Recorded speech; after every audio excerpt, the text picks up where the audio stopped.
இன்னைக்கு வந்திருக்க போற அண்ணனை பத்தி சொல்லணும்னா வம்சம்ல ஆரம்பிச்சு துவம்சம் பண்ணி மௌன குருன்னு ஒரு படத்துல நடிப்போட ராஜகுருவா மாறி இப்ப சமீபத்துல டி பிளாக்னு ஒரு படம், அந்த படத்தோட இன்ட்ரோல் பிளாக்கே வந்து வேற லெவல்ல இருக்கும். டைரின்னு ஒரு படம் பண்ணி மாஸ் பண்ணி மஜா பண்ணி அந்த படம் வந்து ரிலீஸ் வெயிட் பண்ணி இருக்காங்க.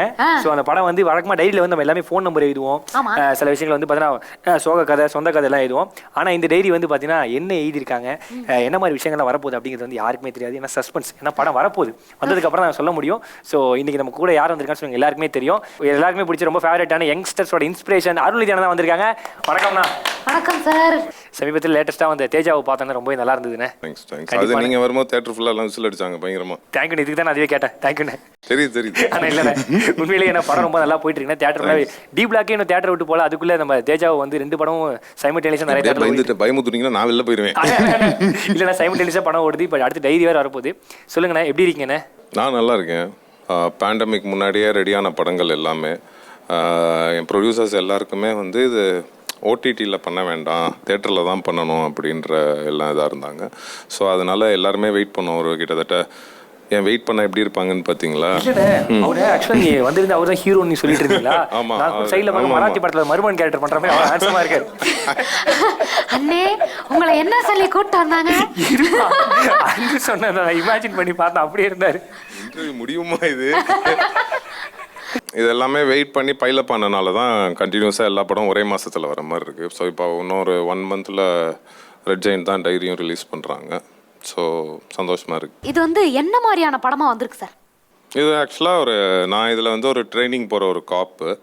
ஸோ யூஸ்வலானவே நான் பண்ணாலே அது த்ரில்லராக தான் இருக்கும். இந்த படமும் ஒரு த்ரில்லர் தான்.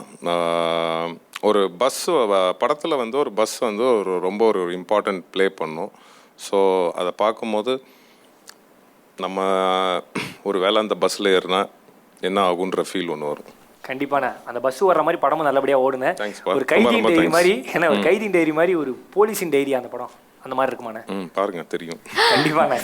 இல்லை ஆக்சுவலாக நீங்கள் ஒவ்வொரு படமும் ஒரு வித்தியாசம் கொடுத்துட்டே இருப்பீங்க. டி பிளாக் வந்து பார்த்தீங்கன்னா ஒரு காலேஜ் சப்ஜெக்ட், தேஜாவை வந்து பார்த்தீங்கன்னா ஒரு கிரைம் ரிலேட்டட் சப்ஜெக்ட், இந்த டைரியும் நீங்கள் சொன்னீங்க ஒரு பஸ் வச்சு ஒரு சப்ஜெக்ட் சொல்லி. இந்த மாதிரி கதைக்களங்கள் வந்து நீங்கள் எப்பயுமே இது வந்து ஒரு ஆசையா இல்லை வந்து ஏதாவது பண்ணி பார்க்கலாம் அப்படிங்கிறது வந்து ஒரு விஷயமெல்லாம் இதாக அமைதா? இல்லை, நான் ஃபஸ்ட்டு வம்சம் பண்ணும்போது நான் வந்து இவ்வளோ த்ரில்லர்ஸ் படம் நான் பண்ணுவேன் அப்படின்றது என் மைண்டில் இல்லை. வம்சம் முடிச்சுட்டு நான் வேறு ஜானர்களில் நிறையா படம் ட்ரை பண்ணேன். எனக்கு மௌனகுரு வந்து எனக்கு ரொம்ப ஒரு இம்பார்ட்டண்ட்டான ஒரு பிரேக் கொடுத்துச்சு ஒரு ஆக்டராக. அதுக்கப்புறம் டிமாண்டி வந்ததுக்கப்புறம் டிமாண்டியோட சக்ஸஸ் வச்சு எனக்கு வர கதைகள் நிறையா வந்து எது த்ரில்லர் இல்லை ஹாரராக வரும். ஸோ அதில் வர கதைகளில் நான் பெஸ்ட்டாக எது பண்ணால் நமக்கு செட் ஆகும்னு செலக்ட் பண்ணும்போது திருப்பி அது த்ரில்லராகவே அமைஞ்சிருது. நான் எவ்வளோ தடவை வந்து த்ரில்லர் வேண்டாம் அடுத்தது நினச்சாலும் அது மாதிரி வந்து முடியும். பட் டைரிக்கு அப்புறம் கொஞ்சம் த்ரில்லரோ ஹாரரோ எதுவும் பெருசாக இருக்காது. அப்போ த்ரில்லரும் ஹாரரும் இருக்காதுன்னா அப்பா வேற என்ன இருக்கும் சார்? லவ் நான் இருப்பேன். நீங்க இருப்பீங்கண்ணே, ஒரு லவ் அந்த மாதிரி சப்ஜெக்ட் ஏதாவது எதிர்பார்க்கலாமா? அது உங்களுக்குலாம் பிடிக்குமா? அப்படி பண்ண சார் எனக்கு லவ் பிடிக்கும் சார். ஆனால் இவங்க யாருக்கு பிடிக்காது இல்லைண்ணே, பசங்களுக்கு ரொம்ப பிடிக்கணும் இவங்கள. ஸோ ஆனால் த்ரில்லர் நீங்கள் பண்ணுறீங்க ஓகேண்ணே. நீங்கள் வந்து ஒரு லவ் படம் பண்ணால் நமக்கு சின்ன வயசுல ஒரு க்ரஷ் இருக்கும்ல, இந்த ஹீரோயின் மேலே இவங்களுக்கு கூட நம்ம ஹீரோனை நடிக்கணும், செலிபிரிட்டி க்ரஷ்னு சொல்லலாம். சின்ன வயசுல ஃபார் எக்ஸாம்பிள் வந்து முடியுதுன்னு தெரியுது, டேரக்டர் யாரை ஹீரோயினா வைக்கிறாங்களோ அவங்க அந்த படத்தில் அவங்களோட நடிக்கும். அண்ணே, இந்த ஸ்கூலுக்கு ஒரு வாரம் லீவ் போட்டு மறுநாள் வந்து நிற்கிற மாதிரி கை கட்டியிருக்காங்க. ஏன்னா எனக்கு தெரிஞ்சு உங்க 2 பேருக்கு ஒரு வேவ்லென்த் இருக்குன்னு மட்டும் நல்லா தெரியுது. ஸோ எனக்கு தெரிஞ்சு அண்ணா அமைதியா இருக்காரு, நீங்க பேசினா அவர் பேச மாட்டாரு. ஸோ ஏதாவது சீக்ரெட் அண்ணா ஏதாவது இருக்கா? இல்லை, அவர் வந்து என்னோட லக்கி சாம் மாதிரி, என்னோட டிமாண்டி காலனியோட சினிமாட்டோகிராஃபர் அவர் தான். ஸோ எனக்கு தொடர்ந்து கிட்டத்தட்ட ஒரு 6-7 படம் அவர் தான் என்னோட சினிமாட்டோகிராஃபர். ஸோ அவருக்கும் எனக்கும் வேவ் லென்த்லாம் நல்லா தான் இருக்கும். சிறப்பு. அதாவது பாதி படத்தை ஒளிப்பதிவுங்கிறது இப்போ நல்லா பதிவு பண்ணியாச்சுன்னா வீட்டில் பார்க்கணும் எல்லாருக்குமே தெரியும். நீங்கள் வந்து ஒரு நிறைய படங்கள் கேமராமேனாக ஒர்க் பண்ணியிருக்கீங்க. அதுவும் சார் கூட படங்கள் ஒர்க் பண்ணும்போது உங்களுக்கு எப்படி இருக்குது? இல்லை அப்படி இல்லை, என்னென்னா இந்த இண்டஸ்ட்ரியிலே ரொம்ப நம்புறது என்ன ஒருத்தர்னா அருள் சார் தான். ஏன்னா யார் நம்புறாங்களோ இல்லையோ அவரை நம்பி என்னை எப்பவுமே நம்புறதுக்கார யாரும் இல்லை. என்கிட்ட இருக்கிறது அவர் ஒருத்தர் தான், அவர் நான் நம்பி தான் செல்ல. பட் நான் இன்னும் அவரை பற்றி நான் ஆக்சுவலாக நிறையா சொல்லணும். என்னன்னா அவர் ஒரு ஷாட்டும் ரசித்து அது அவரோட லைட்டிங் எப்படி இருக்குது, டைரக்டர் சொன்னது எப்படி இருக்குன்றது மீறி எந்த இடத்துலையும் என் மேலே எந்த தப்பும் என்னோட மைனஸ் எதுவும் தெரிஞ்சிடக்கூடாதுன்றதுல ரொம்ப இதாக இருப்பாப்புல. சம்டைம்ஸ் நானே சொல்லுவேன் அவர்கிட்ட, இது மாதிரி வந்து எதாக இருந்தாலும் சொல்லிடு, அது எத்தனை தடவை போகிறதுனாலும் போயிடலாம் அப்படின்னு. சில டேக்லாம் நல்லா முடியும் போது ப்ரோ 1 மோர்ன்றுவாப்புல. அப்பா நீ ஒரு தடவை சொன்னதுக்காக இத்தனை தடவை இது பண்ணுறிய அப்படின்னு. பட் மிகப்பெரிய ஒரு லக்கி சாமுன்றதை மீறி மிகப்பெரிய என்னோட வெல்விஷர் அவர். எனக்கு அவரும் வந்து நல்லா இருக்கணும்னு ஆசை. ஏன்னா அவருக்கு நடுவில் ஒரு மிகப்பெரிய படம் ஆப்பர்ச்சுனிட்டி கிடந்துச்சு டைரி ஷூட்டிங் பண்ணிகிட்டு இருக்கும்போது. அந்த ஆப்பர்ச்சுனிட்டியும் விட்டுட்டு எங்களுக்காக டைரியை முடிச்சு கொடுத்துட்டு போனார். கண்டிப்பாக இது வந்து கண்டிப்பாக ஒரு பாசிட்டிவ் டைரியா தான் முடியும்னே. ஏன்னா இவ்வளோ தியாகத்தை தாண்டி படம் வந்து உண்மையிலேயே சக்ஸஸ்ஃபுல்லாக தான் வரும்னே. ஆனால் டேரக்டர் சார் 2 வார்த்தை பேசலாமா? பேசலாம். வணக்கம் ப்ரோ, எப்படி இருக்கீங்க? வணக்கம் ப்ரோ, நல்லா இருக்கீங்களா? ஆக்சுவலாக நிறைய ஹீரோஸ் இருக்காங்க ப்ரோ. இந்த வித்தியாசமான கதை காலத்தில் அருள் சார் எப்படி நீங்கள் வந்து பண்ண வைக்கணும்னு நினச்சிங்க? அருள் சார் தான் என்ன பண்ண வைக்க மாட்டேன். டைரியோட ஆதி அந்தம் எல்லாமே அருள்நிதி சார் தான். ஸோ அருள்நிதி சார் படங்கள் எல்லாமே பார்த்தீங்கன்னா ஒரு எல்லோரும் சொல்கிற மாதிரி தான் டிஃப்ரெண்ட்டாக பண்ணுறீங்கன்னு சொல்கிறீங்களே. இந்த படம் வந்து அவர் பண்ண டிஃப்ரெண்ட்டான படங்களே டிஃப்ரெண்ட்டாக இருக்கும். டிஃப்ரெண்ட்டான படத்தில் டிஃப்ரெண்ட்டாக இருக்கும். இப்படி டிஃப்ரெண்ட்டான படம் நான் கேட்டதே இல்லை பிரதர். நன்றி சார். இந்த படத்தில் வந்து சார் வந்து எவ்வளோ மெனக்கெட்டிருக்காரு, ஐ மீன் அந்த எஃபர்ட் பயங்கரமாக மெனக்கெட்டிருக்காரு. நான் இது அருள் சார் கூட நான் ஆல்ரெடி 6வது சனம் படத்துலேயே ஒர்க் பண்ணேன்.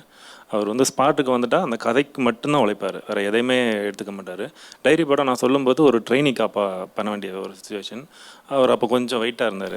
சரி இந்த படத்துக்கு நம்ம பண்ண போகிறோம் அப்படின்னா நம்ம அதுக்கான ஒர்க் பண்ணி ஆகணும். மற்ற படங்கள் நார்மலாக பண்ணலாம், பட் இதுக்கு நான் முழுசாக ஈடுபாடு கொடுக்குன்னு சொல்லி ஒர்க் அவுட் ஸ்டார்ட் பண்ணார். ஜிம் டெய்லி ஷூட்டிங் டயத்தில் 4 மணிக்கு எழுந்துச்சு எனக்கு ஃபோன் பண்ணார். 6 மணிக்கு கரெக்டாக பண்ணுவார் சார். 4 மணிக்கு எழுந்துருவாரு. என்ன சரி ரெடியாக போகிறப்ப தான் நான் எந்திப்பேன். ஏன்னா அவர் ஒர்க் அவுட் பண்ணிட்டு வருவார். நீங்கள் படம் பார்த்தீங்கனாலே ரொம்ப ஸ்லிம்மாக பியூட்டியாக அழகாக இருப்பார். நீங்கள் ட்ரெய்லர் பாருங்கள் உங்களுக்கு புரியும்.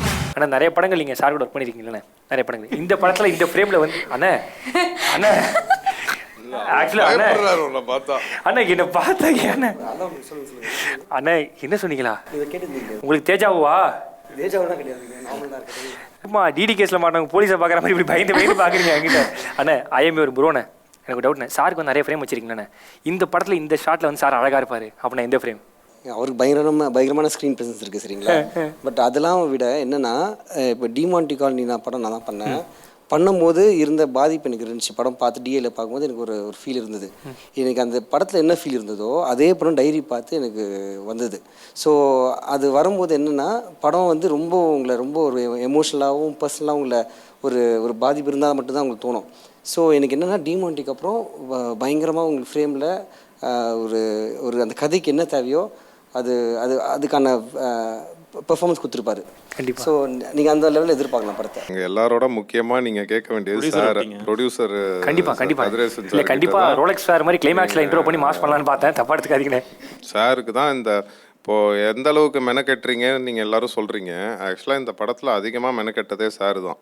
ஏன்னா நான் வந்து ஒரு நாள் ஷூட்டிங்கில் வந்து நைட் ஒரு 9:30 10க்கு வந்து ஊட்டியில் 9:30 10க்கு வந்து ஒரு பஸ் ஸ்டாண்டில் வந்து ஒரு ரெயின் எஃபெக்டில் ஒரு சீக்வன்ஸ். அது விடிய காலையில் ஒரு 6 மணி வரைக்கும், 4:30 மணி 5 மணி வரைக்கும் போகுது. ஸோ ஊட்டி குளிரில் மேலே மழை பெஞ்சா என்ன ஆகும், இன்னும் பயங்கரம் இதாக இருக்கும். நான் சுற்றி பார்ப்பேன், யாருமே இருக்க மாட்டாங்க. இவரெலாம் கேமராமேன்லாம் வந்து ஒரு இதுக்குள்ளே ஒளிஞ்சிட்டு பார்த்துக்கிட்டு இருப்பார். நான் மழையில் நனைஞ்சிக்கிட்டு இருப்பேன். அப்போ மட்டும் என் கண்ணுக்கு வந்து ஒரு வண்டி தெரிஞ்சுக்கிட்டே இருக்கும். ஒரு குவாலிஸ் நினைக்கிறேன், ஒரு குவாலிஸ் ஒன்று என் கண்ணில் பட்டுகிட்டே இருக்கும். யார் இது அந்த வண்டியில் இருக்கா, தலையெல்லாம் மட்டும் ஆடுதே, ரொம்ப நேரமாக அந்த வண்டி இங்கேயே இருக்குதுன்னு பார்த்தா சார் வந்து அவரோட ஃபுல் ஃபேமிலியோட 10 மணிலேருந்து காலையில் நாங்கள் பேக்கப் பண்ணுற வரைக்கும் அந்த கார்லேயே இருந்தார். ஷூட்டிங்கை வந்து எல்லோரும் நைட் எடுக்கிறாங்க, பெர்மிஷன் வாங்கி எடுக்கிறாங்க, யாருக்கும் எந்த பிரச்சனையும் வரக்கூடாது. இது மாதிரி ஒரு சீக்வன்ஸ்லேயும் என்னைக்கு எடுத்தாலும் அவர் கம்ப்ளீட்டாக இருந்து எல்லாரையும் அவ்வளோ நல்லா பார்த்துக்கிட்டாரு. ஆக்சுவலாக அந்த டைரி ஆரம்பிக்கிறதுக்கு முன்னாடி வந்து அருள் சார் வந்து ஒரு அன்எக்ஸ்பெக்டடாக சின்ன ஒரு இதில் வந்து வீட்டில் நான் கேஷுவலாக மீட் பண்ணுறேன். அப்போ என்னென்ன சார் பண்ணிக்கிட்டீங்கன்னு கேட்டார். இல்லை சார் நான் வந்து பொல்லாதன் பண்ணேன், ஆடுகளம் பண்ணேன், ஜிகதண்டா பண்ணேன், அதுக்கப்புறம் நான் அந்த அசோசியேஷன் சர்வீஸில் அப்படி கொஞ்சம் பண்ணிக்கிட்டு இருக்கிறேன் அப்படின்னு. அப்போ வந்து அந்த ஏற்பட்ட நட்பில் வந்து சும்மா கேஷுவலாக பேசிக்கிறேன். சார் நான் உங்கள் கூட ரொம்ப நான் சேர்ந்ததாக படம்னு எனக்கு ரொம்ப ஆசை, பட் ஏதோ நல்ல கண்டென்ட் வந்தால் நான் சொல்கிறேன் சார்னு சொல்லி சொல்கிறேன். இது வந்து 2018 வந்து இந்த இன்சிடென்ட் நடக்குது. 2019 வந்து ஸோ இன்னாசி வந்து ஒரு ஸ்கிரிப்ட் என்கிட்ட சொல்கிறார் வந்துட்டு, உங்களுக்கு இதெல்லாம் யாரை கேஸ்டிங்கை பிச் பண்ண நல்லா இருக்கும் அப்படிங்கும்போது எங்கள் மைண்டில் வந்தது வந்து அருள் சார். ஸோ அருள் சார்கிட்ட மூச்சு அப்ரோச் பண்ணுறது அப்படின்றப்போ நான் ஆக்சுவலி என்னாச்சு போய் சொல்லிட்டாப்புல. அப்புறம் அருள் சார் கேட்குறாரு வந்து எப்படி சார் பண்ணிடலாமாங்கிறாரு. நான் பண்ணிடலாம் சார். இந்த படம் வந்து எனக்கு என்னென்னா, ஒரு பொல்லாதன் பண்ணும்போது தனுஷ் சார்கிட்ட வந்து ஒரு சின்ன ரிலேஷன்ஷிப் எப்படி வந்துச்சுன்னா ஒரு பெரிய ஒரு கைண்ட் மாற்றத்தை இண்டஸ்ட்ரி உருவாக்குச்சு. அந்த இம்பேக்டில் வந்து நான் சொன்னேன் சார்கிட்ட, சார் எப்படி ஒரு ஜிகதண்டா வந்து ஒரு இண்டஸ்ட்ரியில் எப்படி கொண்டாடினாங்களோ, ஒரு புது கண்டென்ட்டாக எப்படி கொண்டாடினாங்களோ அந்த மாதிரி வந்து நம்ம அந்த டைரிங்கிற படம் வந்து கொண்டாடக்கூடிய படமாக இருக்குங்க சார். இது வரைக்கும் ஓப்பனாக சொல்லணும்னு பார்த்தீங்கன்னா இந்த ஜோன் வந்து எதுலேயும் வந்திருக்காது. த்ரில்லருங்கிற ஜோனை தாண்டி இன்னொரு விஷயம் பெரிய விஷயமா இருக்கும். இப்போ எப்படி ஜிகதண்டா மாநாடு இண்டஸ்ட்ரியில் வந்து ஒரு பேக்குங்க மாதிரி சொன்னாங்கல்ல, அருள்நிதி சார் கேரியரில் வந்து ஒரு அடுத்த ஒரு 11 படமாக அந்த படம் இருக்குங்கிறது. அது அவ்வளோ டெக்னிக்கலாக சரி. நான் கிட்டத்தட்ட ஒரு படத்தில் பார்த்தீங்கன்னா ஒரு 30-40 மினிட்ஸ் கிராஃபிக்ஸ் போர்ஷன்ஸ் பண்ணியிருக்கிறோம் உங்களுக்கு. அதெல்லாம் ஒரு எப்படி சொல்லுதுன்னா ஒரு இன்டர்நேஷனல் ஸ்டாண்டர்டில் அந்த படம் வந்து ஒரு டிஃப்ரெண்ட்டாக இருக்கும். அருள்நிதி சார் பற்றி இன்னொரு விஷயம் சொல்லணும் எப்படின்னா, ஆல்மோஸ்ட் மதியம், ஏன்னா எங்களுக்கு டே நைட்டு தான் ஃபுல் ட்ராவலாக இருக்கும். ஊட்டியில் வந்து சாரை வந்து கூப்பிடுவோம், சார் 2 மணிக்கு மதியம் வந்துடுங்க சார் அப்படிமா. எத்தனை மணிக்கு சார் முடிஞ்சிருந்தாரு? ஒரு 10 மணிக்கு முடிச்சு அனுப்பிச்சிடுவோம் சார் அப்படிமா. ஆனால் 10 மணி அனுப்ப முடியாதுங்க தெரியும் மைண்ட் செட்டில். சரி இதை சொல்ல முடியும் சார் வந்ததுக்கப்புறம் சொல்லுவேன், சார் ஒரு 2 ஹவர்ஸ் முடிச்சுட்டு போயிருங்க சார். சரி சார் நான் இப்போ விட்டுறேன் சார், காலையில் 6 மணிக்கு கூப்பிட்றாங்க சார் அப்படிம்பாரு. இல்லை சார் கொஞ்சம் முடியும். உண்மையிலே என்னென்னா அந்த டைமிங்கில் வந்து ஒரு ஆர்டிஸ்ட்டாக, உண்மையிலே ஒரு ப்ரொடியூசர் ஆர்டிஸ்ட்னு சொல்லணும்னா நான் அருள்நிதி சாரை சொல்லுவேன் வந்துட்டோம். அதாவது ஒரு படத்தை நடிச்சிட்டோம், அதை முடிச்சிட்டோம், சம்பளம் வாங்கிட்டோம் அப்படிங்கிறதெல்லாம் கிடையவே கிடையாது. அத்தனை ஏன்ட்டு கேட்பாரு, சார் எப்போ பிளான் பண்ணலாம் சார், எப்போ ஆடியோ பண்ணலாம் சார், சார் சம்பளம் கொடுப்பீங்க. ரீ ரெக்கார்டிங் இல்லாமல் ஒரு படத்தை பார்க்கறதுக்கும் அந்த ரீ ரெக்கார்டிங்கோட அந்த படத்தை பார்க்கறதுக்கு எவ்வளோ நல்லா இருக்கும்ன்றதுக்கு வந்து நம்ம ராணுக்கு வந்து ஒரு மிகப்பெரிய தேங்க்ஸ். கண்டிப்பாண்ணே. ஆக்சுவலாக பார்த்தீங்கன்னா இந்த கதையெல்லாம் வந்து பிச் பண்ணி முடிச்சதுக்கப்புறம் யார் பண்ணலாம் போது கேமரா வந்து அரவிந்த் ப்ரோ பண்ணிட்டு முடிவு பண்ணிட்டோம். ஸோ மியூசிக்ஸாக யார் பண்ணும்போது எங்களுக்கு படம் ஸ்கோரே வந்து இந்த படத்தில் வந்து சவுண்டு தான் எங்களுக்கு வந்து இன்னொரு எலவெண்ட்டான ஒரு அடுத்த ஹீரோங்கிற மாதிரி உங்களுக்கு ஒரு பஸ் ஒரு இப்படி இருக்கும், சார் எந்த மாதிரி இருக்காங்களோ அந்த மாதிரி மியூசிக்குங்கிறது எங்களுக்கு அடுத்த ஸ்கோராக தேவைப்படுது. அப்போ பண்ணும்போது ப்ரோ வந்து மாயாங்கிற படம் பண்ணியிருந்தார் உங்களுக்கு வந்துட்டு. ஸோ மாயாவில் பார்த்தீங்கன்னா பயங்கரமாக ஸ்கோர் ரொம்ப எக்ஸலண்ட்டாக பண்ணியிருப்பார். ஸோ இந்த மூடுக்கு வந்து கரெக்டாக இருப்பான்னு சொல்லி நான் உண்மையிலே உடனே கூப்பிட்டேன். ப்ரோ நான் ரொம்ப நாளைக்கு அப்புறம் படம் பண்ணுறேன், அது நீங்கள் எதிர்பார்க்கக்கூடிய ஜோனில் ஃபுல்லாகவே இருக்கும், பட் ரொம்ப ஸ்கோர் நீங்கள் பண்ண வேண்டியங்க தில் மூடில் அப்படின்றது ஒன்றும் இல்லை சார், உங்கள் மேடல் நான் பண்ணுறேன் ரொம்ப சந்தோஷமாக, வேறு ஒன்றுமே சொல்லலை. அதாவது இன்னொரு விஷயம் என்னென்னா, என்ன சம்பளம் கொடுக்குறீங்க எதுவுமே இந்த நேரத்தில் சொல்கிறேன் சார், உங்கள் பேனலில் படம் பண்ணுறேன் சார் அப்படின்னாரு. படம் ஹிட் ஆகும் சார், எனக்கு அந்த நம்பிக்கை இருக்குது அப்படின்னாரு. இந்த நேரத்தில் ஒரு நன்றியை சொல்லிக்கிறேன். Producers music director.